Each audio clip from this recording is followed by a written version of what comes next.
Lebanon SPM resigns after 2 weeks of protests. Beirut, AFP, Lebanon's Prime Minister submitted his government's resignation on Tuesday, bowing to nearly 2 weeks of unprecedented nationwide protests against corruption and sectarianism. Saad Hariri's somber televised address was met by cheers from crowds of protesters who have remained mobilized since October 17, crippling the country to press their demands. It has become necessary for us to make a great shock to fix the crisis. I am going to the Babdi Palace to submit the government's resignation, said Hariri, who had already stepped down twice from the same post. He said his decision comes in response to the will of many Lebanese who took to the streets to demand change. The move, the demonstrators' most significant win yet, will trigger the complicated task of Parliament forming a new government if the president accepts it. Hariri's announcement came after days of apparently unfruitful efforts to reshuffle posts within his uneasy coalition, as tension mounted on the ground between protesters and security forces bent on reopening the country for business. It also followed clashes between protesters and counter-demonstrators, which sparked fears of deeper civil strife. In his speech on Tuesday, Hariri said he had reached a dead end, urging the political class to protect the country.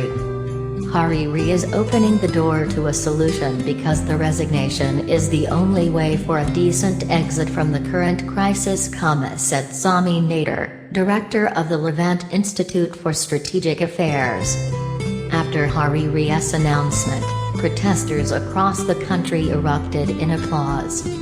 Hundreds gathered in the northern city of Tripoli, a stronghold of the Sunni prime minister, as well as the southern city of Sidon, from where his family hails. In Tripoli, home to festive protest raves, large crowds gathered in the main Al-Nur Square waving the Lebanese flag. This resignation is welcome, but it is not enough, said Tima Samir, a 35-year-old mother of two. We want the entire system to change. In Sidon's central square, people sang and danced, as stores gave away free sweets. Ahmadi, a demonstrator, said the festive scenes in the city were especially symbolic. Saad Hariri is from this city and this city has always embraced him. But today, the people want change, he told AFP. Protesters have insisted on a complete overhaul of the country's sectarian-based governance and celebrated the emergence of a national civic identity. U.S. Secretary of State Mike Pompeo called Tuesday for Lebanese political leaders to urgently form a new government. The peaceful demonstrations and expressions of national unity over the last 13 days have sent a clear message. The Lebanese people want an efficient and effective government, economic reform, and an end to endemic corruption, Pompeo said.